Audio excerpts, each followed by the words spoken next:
It's another one, yeah. It's a full span, yeah. Oh, it's another one, yeah.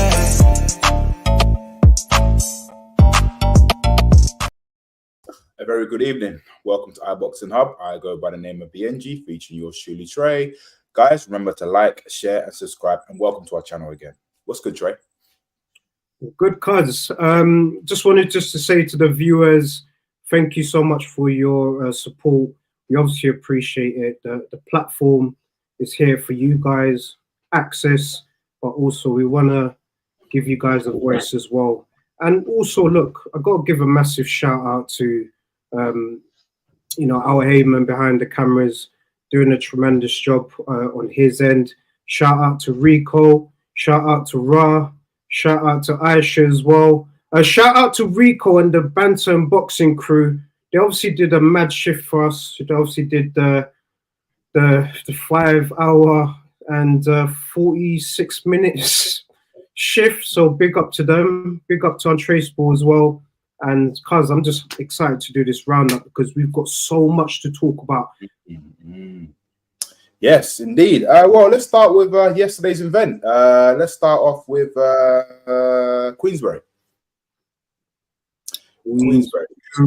Ooh, look.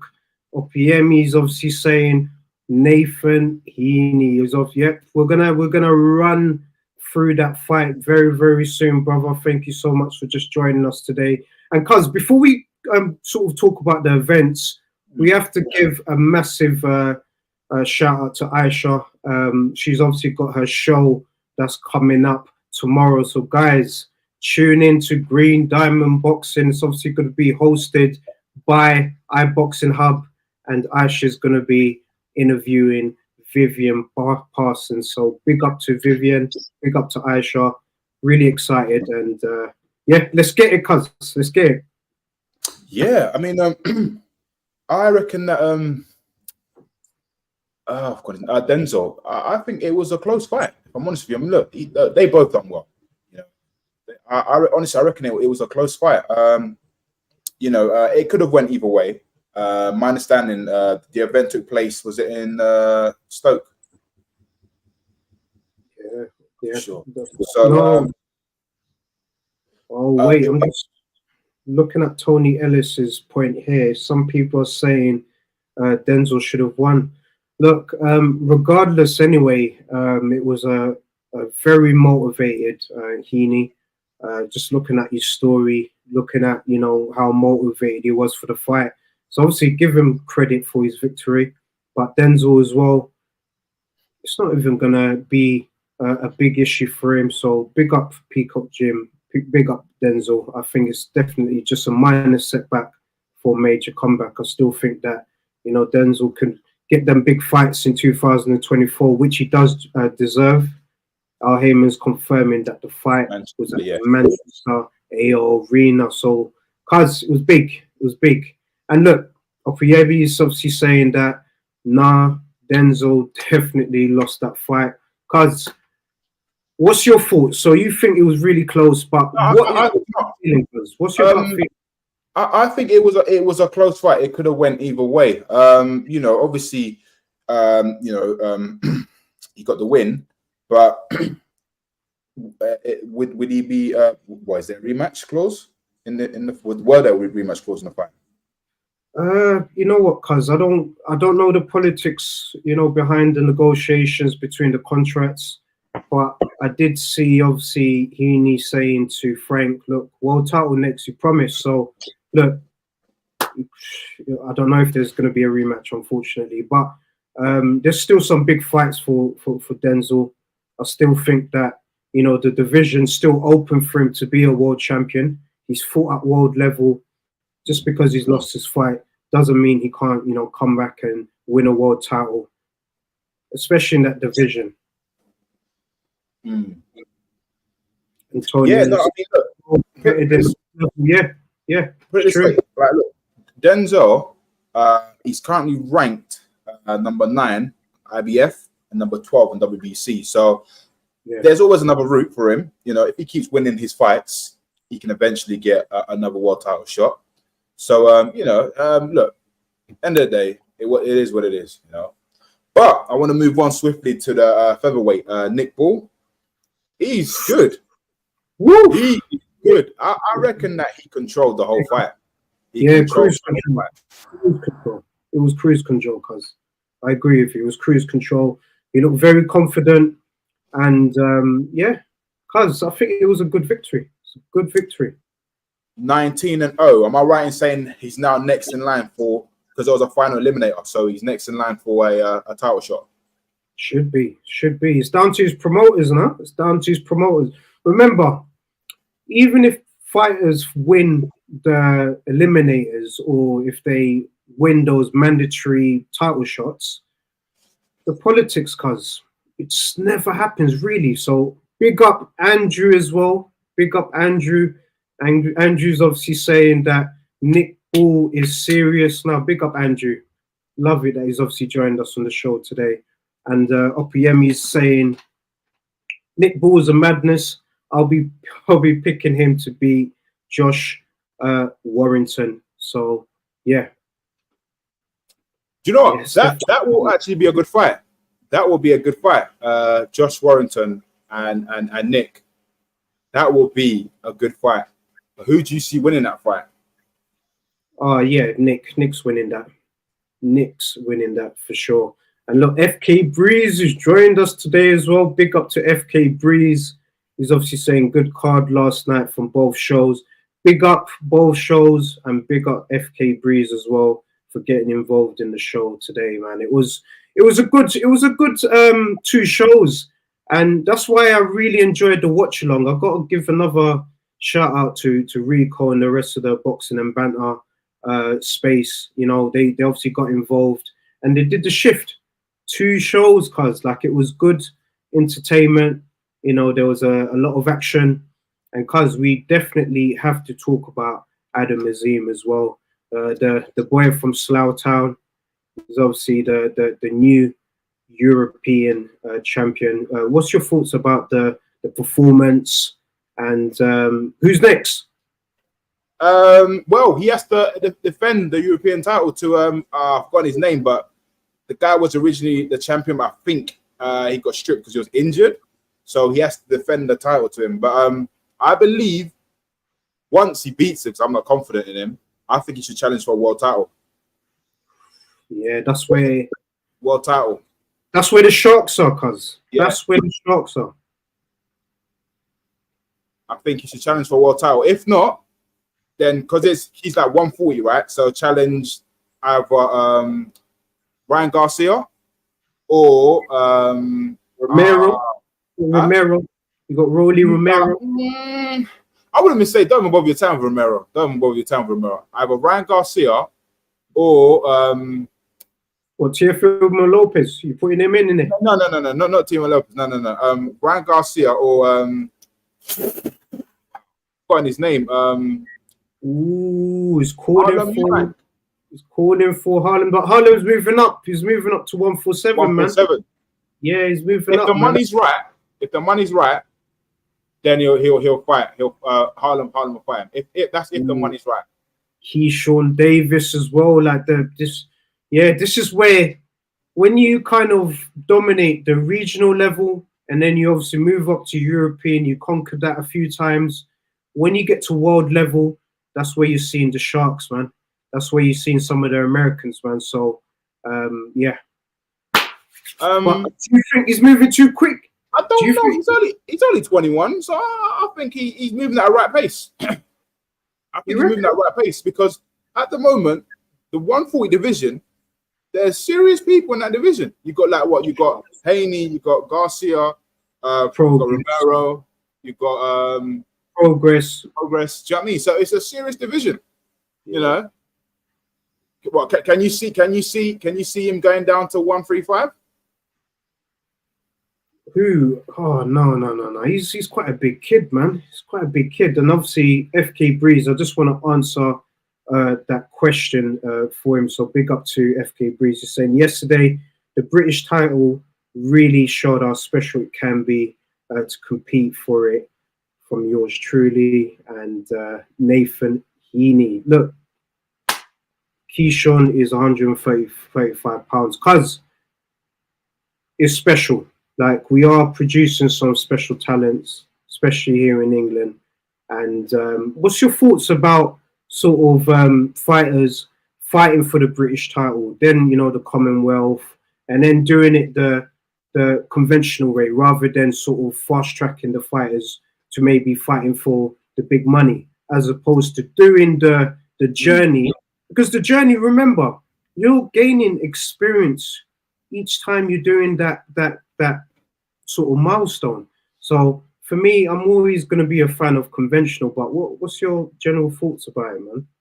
No, I really like it. I really like it because, like, look, you're not rushing them, because the worst thing is to rush them and then, you know, then they're stuck. So I think that every challenge they have, they're improving, they're getting better and better. I mean, like, look, at the moment, like, look, he's a European champion, right? I believe he's going to probably defend it a few more times, maybe 2 or 3 times, and then eventually then fight at world level. Either fight for a world champion or challenge someone at a world level. Oh, yeah, no, definitely. And sorry, Al Heyman, could you get the last comment up as well?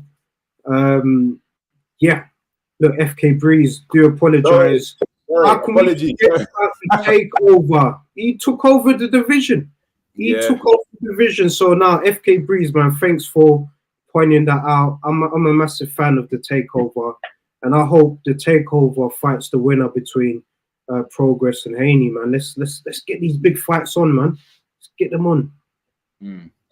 Yeah. And so next comment, actually, just before this one now, Heyman. Yes, Bukayo Saka back. Big up to you. He wants to obviously be a world champion in the next 12 months. That's too quick. Take your time. So when you do get to the top, you can stay at the top. Look, Saka, great advice. I do agree. The conventional journey is the best. You know, defend it a few times at European level. Fight, you know, a few people in the top 5, maybe in the ranking, and then boom, go for a world title shot for sure. So I agree with you. And Adam needs to forget Teofimo Lopez for now. Look, we agree. The takeover for a reason.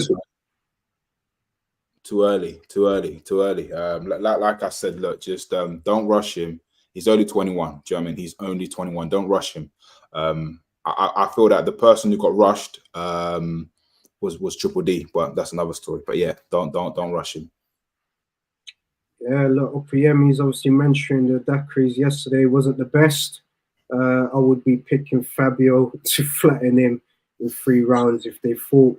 Look, I'm not even going to lie to you. Just the fact that you spoke about Fabio Wardley, big up to Aisha. So, guys, if you haven't checked out that interview that we have with Wardley on our channel by Aisha, and she's obviously repping her Green Diamond Boxing, which is hosted by us. So, guys, check it out. I think Fabio is definitely one for the future, and he knows. I did obviously mention to him that he's going to be a future world champion, because that's what you said to me, cuz. I'm not going to lie. You said this years ago, and I've just stuck with it. I believe him. I believe you as well. I believe that the next fight for Fabio, it should be Fraser Clark. It just makes sense, because Fabio at the moment, I believe he's a free agent, so he can potentially fight Fraser Clark on Sky platform. But that should be the next big fight. That if anything, that fight should take place on the undercard of Fury and Usyk. Makes sense. Yeah, it does make sense. I can't even lie. It does make sense. And look, based off yesterday, big up Opeyemi. Thank you so much for just, you know, getting involved in the discussions. I like Decrez, but oh my, that performance was look, it was just a bad day in the office. It does happen to these fighters. I do believe, you know, you could come back from this, but the performance yesterday, you know, it could have been, you know, much better, man. But big up to the winner as well, honestly. And Sky don't want Frazier to fight. Look, FK Breeze, bro, you know, Fabio is a problem. He's going to be a problem for the division. when an undisputed champion is sort of crowned, we've done like two, if it's a rematch or whatever, they've done it. Once the belts get spread out, cuz Fabio, like you said, I think he's gonna be the next world champion, so the next crop. I believe look, just going to that question there, Frazier needs to fight Fabio. All right, the only way I see that fight not happening is if Fabio vacates the belt and then Frazier wins it, and then maybe later on down the line they can fight for a European or a world title. I'm not too sure, but for now, I mean, look, yeah, that fight makes sense, unless Frazier fights Solomon next, and then the winner of that, yeah, challenge Fabio.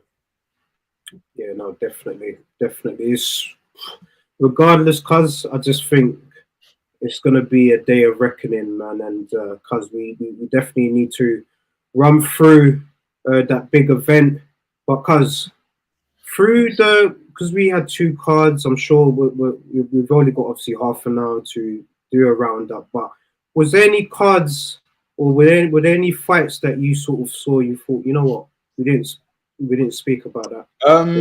Well, do you know what? I actually missed the fight, but I got told it was Riakpo. He finished off his opponent within 2 rounds.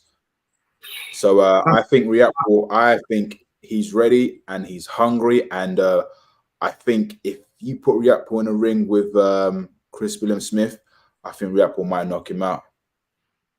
Oh, yes, exactly that. And Apriyemi, big up to you, brother. If the Bois wasn't fighting Miller, the Bois versus Joyce as the Fury, Usyk, Coleman would be epic. Yeah, you know, it would be a good event. It would be. I can't lie. Miller for Dubois is a great test for him. We're gonna really see, you know, what Dubois is made of, because we know what Big Baby brings. We know what he brings. He's gonna bring absolutely everything. And for a big guy, he moves really quick. He's got fast hands. He's explosive. He's gonna cause a lot of problems for Dubois. Oh, your take. I'm not gonna lie. Listen, that's a dangerous one. That's a dangerous one. That's a dangerous fight for anyone, because explosions in the ring. Yeah, listen, this guy, he's quick. He reminds me, a weird one, but he reminds me of a younger version of Joseph Parker in his earlier days. Yeah, look. At the moment, it seems like he's running the division, you know, because until Riakpo fights him, then other than that, I can't say nothing. I just think at the moment, he's the man. At the moment, he's the man. He is, and big up our Heyman as well. Our Heyman's just confirming that the interview with Jay is out on our channel, 9 p.m. Please check it out. Check it out. Loving the thumbnail there. Big up. There's I wanted to discuss about the 23rd of December. One thing that crossed my mind. It was regarding AJ and Wilder. Now, AJ made a bold statement. I'm not too sure if anyone paid attention to it. He said he wants to become 3 times world champion, right? Yeah. Now, by him becoming 3 times world champion, obviously he needs to fight. The winner of Fury and Usyk, the IBF title gets vacated. Now, Herkovich, he's currently ranked number 1, so he's next in line. Otto Wallen is ranked number 2. So if AJ beats Otto Wallen, there's a high chance that he might not fight Wilder next. He might fight Herkovich, for that vacated belt. And then maybe he may just fight Wilder next, because then there's a title on the line. Do you know what I mean? Because AJ, he said he wants to become 3 times world champion. I don't think he's in a rush to fight Wilder. I think maybe Wilder might be in a rush to fight AJ, because I think he's ready to cash out, because that will be his biggest paycheck. I think it'll be bigger than what he made fighting Fury. Because bear in mind what I said before, when he fought Fury the first time, the Zone or Matchroom, you know, they offered him more money to fight AJ, but due to pride and whatnot, he wanted to fight Fury.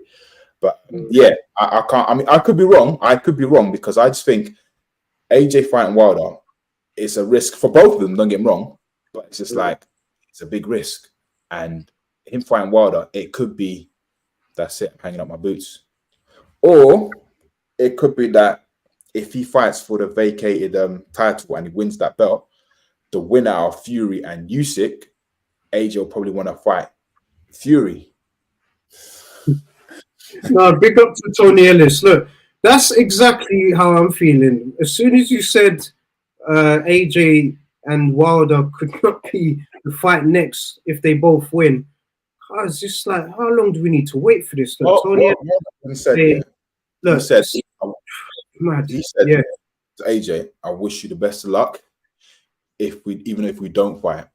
So I don't know, because if AJ doesn't fight Wilder, there's a possibility, that Wilder could fight Baby Miller, because he doesn't like Miller. They've got an unfinished business.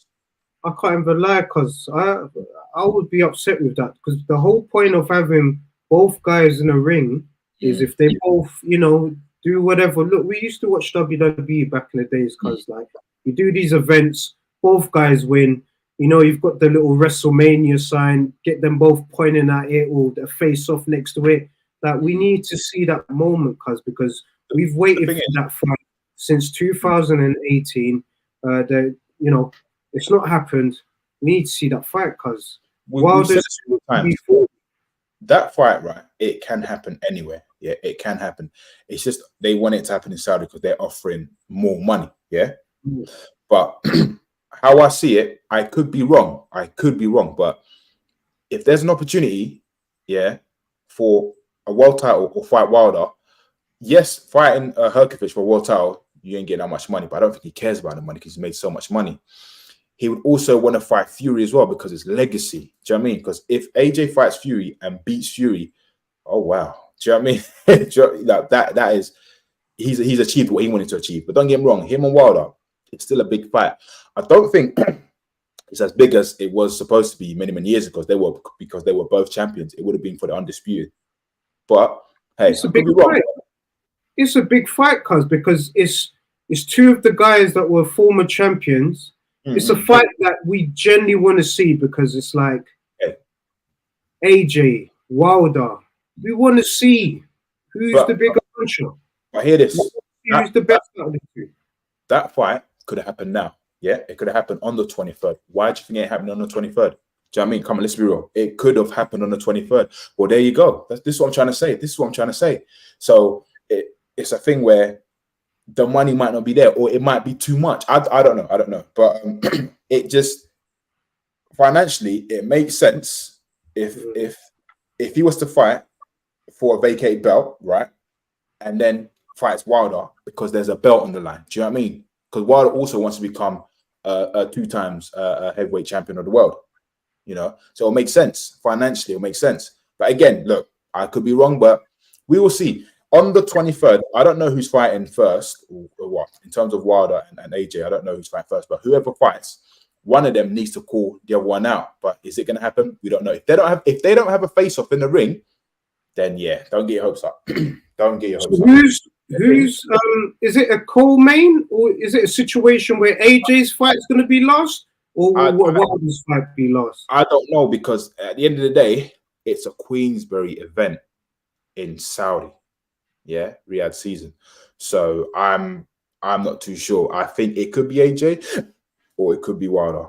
I'm not too sure. But all I'm saying is, if they don't have a face-off, don't get your hopes up. Do not get your hopes up. If they don't have a face-off, what will probably happen, like I said, AJ will fight Herkovich, maybe in Saudi, and Wilder will fight Miller, maybe on the undercard, co-main event. I said it here. Just remember that. Well, let's see what you're saying. Sorry, Al Heyman, could you bring up the last 2 comments? I think FK Breeze actually asked a very good question that leads obviously onto the Day of Reckoning card. Wilder will be the co-main just before that one. Something to do with the fight Yes, FK Breeze, big up, man. This is a big question. So, Cuz, I'm going to throw this over to you. What do you think will be the fight of the Saudi night? Ooh, I'm intrigued. I'm looking forward to Triple D and Baby Miller. Big I'm actually looking baby. forward to that fight. Yeah, I'm looking forward to that fight. I watched the interview with Wilder. He said in his mind he's looking to knock out Joseph Parker between round 3 and 4. Yeah. Agent Otto Wallen, I don't know. It could go to 12 distance. rounder. Sorry. 12 rounder, innit? Yeah. Ooh, And Lyndon. let's not sleep on Lyndon. Let's not sleep on him. Because if Lyndon, causes a must then basically, you know, if he beats Bivol, boy, I guarantee you, if he beats Bivol, one out of Bawatsi and Dan Aziz would want to challenge Lyndon Harper. Oh, definitely. Yeah, you would have to. But Bivol would demand some sort of rematch. He's not going to just let you run away with the belts. No way. Let's just say if there was no rematch, right? If he beats Bivol, I'm telling you now, he won't challenge Bertabiv. He won't. He will probably want to fight the likes of the winner of Bawatsi and Dan Aziz. I don't know if you would want to challenge Yard. I don't know if you would want a trilogy with Yard. I don't know. I don't think so.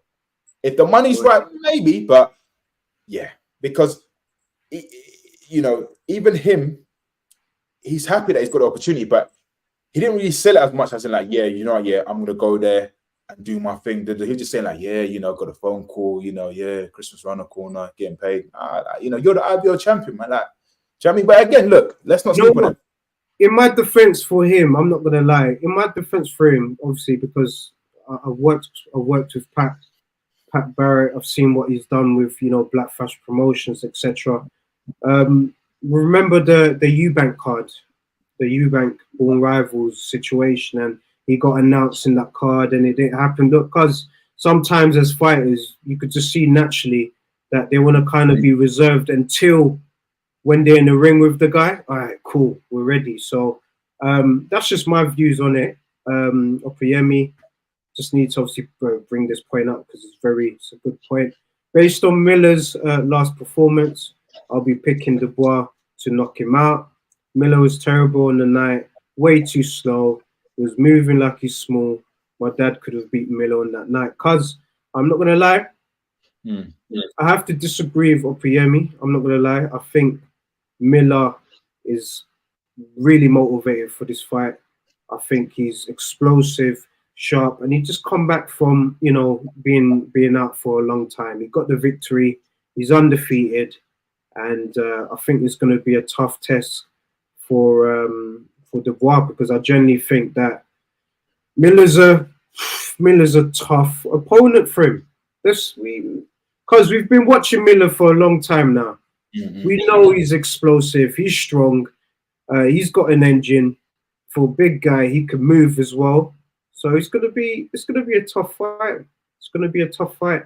And FK Breeze, big up to you, my brother.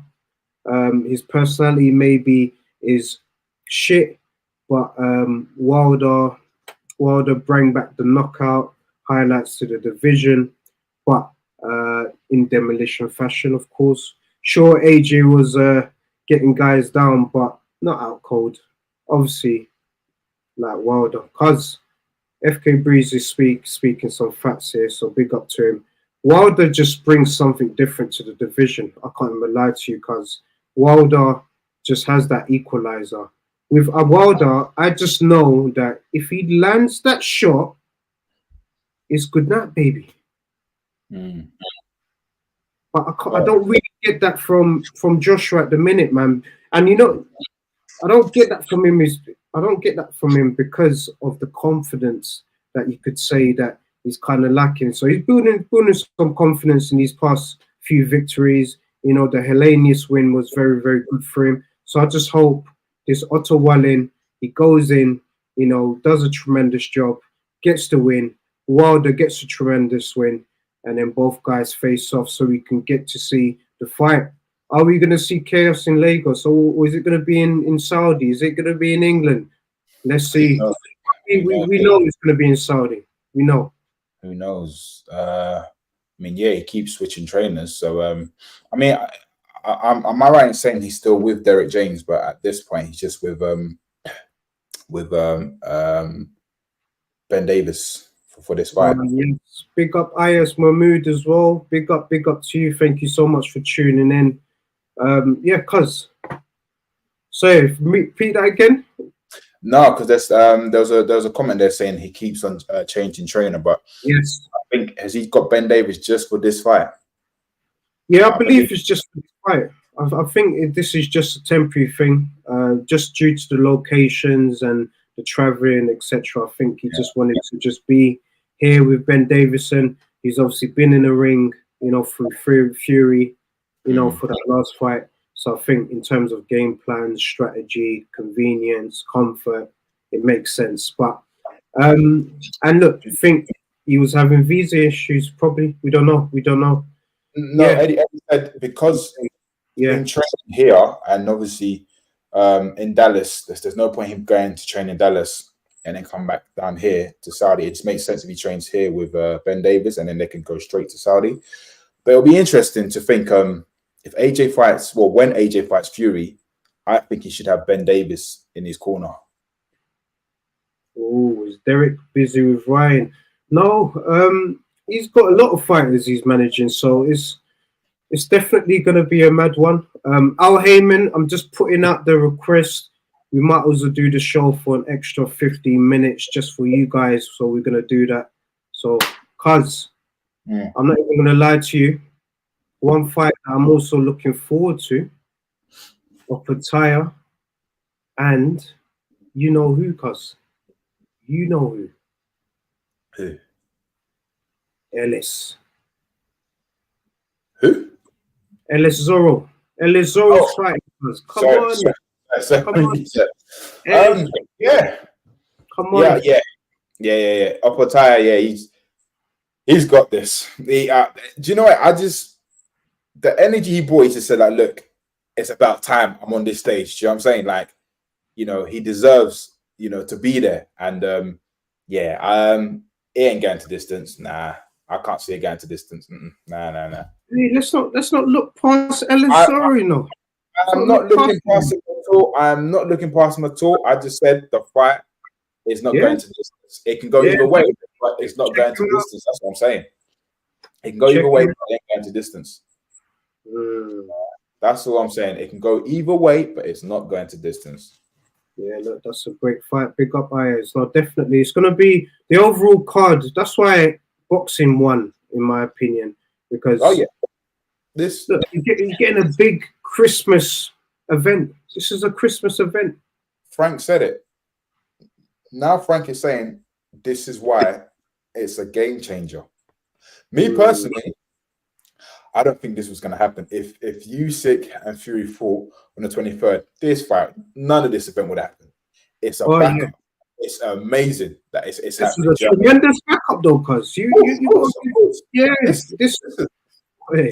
them lot, imagine you're getting paid 2 days before Christmas. You're getting paid. Do you know what I mean? Not just that.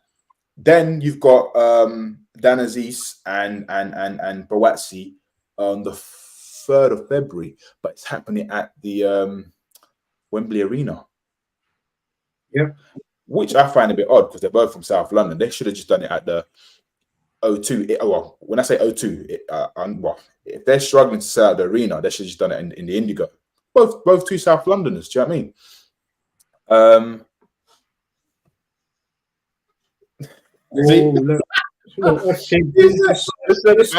That came out of your mouth, not mine. All I'm saying is not going to distance. Look, we know how talented he is, so look, it's going to be a really good fight, and I'm genuinely excited for the card. I'm genuinely excited for the event. Sorry. I was shocked. Hearn and Frank Warren, like in the same room. I think Hearn even said, I think before they came out, they basically told them to look, squash the beef, whatever's going on, squash it. Do you know what I'm saying? You're not making money. Your fighters are making money. So they're thinking, yeah, money talks, isn't it? But yeah, it's just, do you know what? It'll be interesting just to see after this Riyadh season, will Hearn and Frank Warren work with each other, make more fights happen? Yeah, they're going to have to. They're going to have to, cuz, for sure. They're definitely going to have to now. After this, like, it just opened the door for collaborations for the future. So for me, if they continue to do things like this, it's only going to be good for boxing. So, cuz, also, just want to quickly just brush up on this because it happened during the week. Shakur Stevenson obviously became champion against Edwin de la Santos, I believe. Good performance from Santos. They're obviously saying Shakur, not really a good performance on his end, but still did the job to become champion. There were talks that Shakur did have an injury coming into the fight, but he didn't want to disclose that. He's a warrior, and look, he obviously came out and said it was a bad performance. But cuz, what's your overall take on the card? If that's the case, then I rate that. End of the day, you got the win, yeah. If that's the case, because people are saying I think he wasn't throwing his left hand or right hand, one or the other anyway. But yeah, the performance, I watched it and I wasn't too impressed. But look, if he has got an injury, then fair play. Look, he done what he needs to do to get the win. If he hasn't got no injury, then that's just terrible. Because my argument is, HEANEY offered him 25% and he rejected it. After that performance, he ain't getting 20. He's lucky to get 10%. That's what HEANEY's saying. But well, you hear what Tank said though? What did Tank say? Tank said, "I'll give you what HEANEY's giving you." Do you know what I mean? Just, look, Tank for me, and look, I'm gonna say it live, cuz Tank is the man in the division. I want to see Tank versus Shakur now. Oh yeah, FK Breeze, Shakur's your boy, man. So I'm gonna be. I really want to see what you got to say. So you're saying, can't lie, Shakur made me feel sleepy at work. I had to get a strong black coffee, no sugar. But Shakur's your boy, man. I just think he just had a bad day in the office. He is talented, but I don't think he has an equalizer like Tank. Tank's got the equalizer. Even if he's having a bad performance in a fight, let's say, he's got the ability to knock out a fighter. So if you're knocking out a fighter, you're not leaving it to the judges. So what you're saying is that HEANEY should just vacate the belt because it looks like HEANEY might just stick to 140. Stick to 140. Just, you know, the reason why I said it is HEANEY has made a legacy for lightweight anyway. He's become undisputed. He's defended his belt. You know, he said that in terms of the weight, making it is a bit difficult. Let him just stay at 140. Separate the belts so that guys like Tank, you know, these other guys at lightweight, get the belts so that we can see undisputed again. And I want to see Tank versus Shakur. I want to see that fight. That fight needs to happen. And look, everyone knows who I'm going to back, but that's going to be a tremendous, tremendous fight. Just want to touch up on Fury and Usyk. I watched the press conference. It was so boring. It was, I don't know, it's just, you sausage, you dosa, blah, blah, blah. But I still reckon that Fury will win the fight. Because this comment, now big up FK Breeze. Look, Tank versus Shakur, Tank versus Shakur could be boring, but if Shakur doesn't want to commit, look, because Shakur, I just hope that, you know, you can just take some time off, you know, relax. He's been sort of in camp since April. I just think he's overtrained. He overtrained for this situation, this fight. And look, injuries can occur if you overtrain. I definitely think that it won't be boring, but I think it's going to be an exciting one because Tank makes fights exciting. Tank, if you're putting Tank in the fight, he's going to make it exciting one way or another because one thing that Tank does do, he commits. He's not afraid of coming forward. He's good at setting traps. Very good footwork. He's very efficient with his punching as well. He doesn't just throw punches for the sake of throwing them. He's very calculating in terms of how he picks his angles and catches opponents with, you know, good shots. And he's got that equalizer. It'd be interesting if HEANEY said, look, all right, Tank, you fight Shakur, then I fight the winners. Winner takes all. You know, I see it. If Shakur fights Tank, Tank will beat him. Then I want to see Tank and HEANEY, all the belts. That would be interesting. Yeah, you know what? Tank can fight at 140. We've seen him against Barrios at 140. So Tank's like a hybrid fighter at the moment. He can sort of fluctuate down from 140 to obviously 135. But eventually, all these guys, they're going to slowly shift to 147 in the next few years. Yeah. Find these guys at 147. They're just, it's made for them, in my opinion.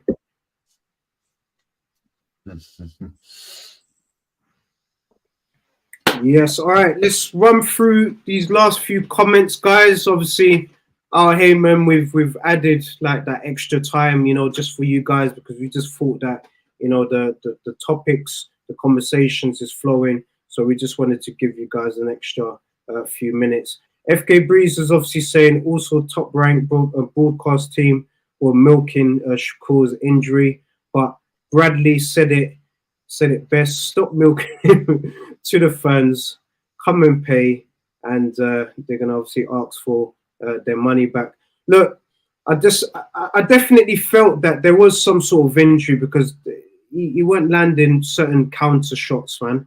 So I kind of think there was maybe an injury, or maybe just cautious. He knew what was coming after, or weren't willing to take the risk. We don't know. But look, it was a shoulder injury, and I believe his hand as well. So when you got the mixture of two, and overtraining can be a result of that as well. So I'm not making excuses for Shakur. I definitely think he's talented. I just think it was just a bad day in the office, and I'm sure he'll come back stronger. Ooh, and FK Breeze has obviously made a very good comment here. Tank ain't fought someone with good footwork and good defense. Look, honestly, FK Breeze, bro, we have seen Tank take out guys. I just think his IQ's on a very, very high level, and it's going to be a very, very interesting tactical battle between both guys. But the difference between both guys is he's got the equalizer, and Ayaz Mahmoud's obviously saying Tank fights to the level of his opponents. Him versus Shakur is a great fight. High IQ versus high IQ. Cuz I agree with you. I agree with this comment here, because it's, look, you've got two high IQ fighters fighting, but the only difference between both these fighters is Tank's equalizer, man. He's got that equalizer. I think that's the only difference between both guys, if I was to pick a difference. No, I agree with you. I agree with that statement. But guys, it's end of the show. So tomorrow we've got our sister Aisha. You can just put it up. She'll be on 8 o'clock. The Green Diamond Boxing. And we are back here on Wednesday at 7:30. We've got a special guest, and also we've got the RnR show on Thursday, Rico and Raw. So guys, just remember to like, share, and subscribe. Peace and love. I'm tired. It's another band. All the Muslim cars now, whichever get up.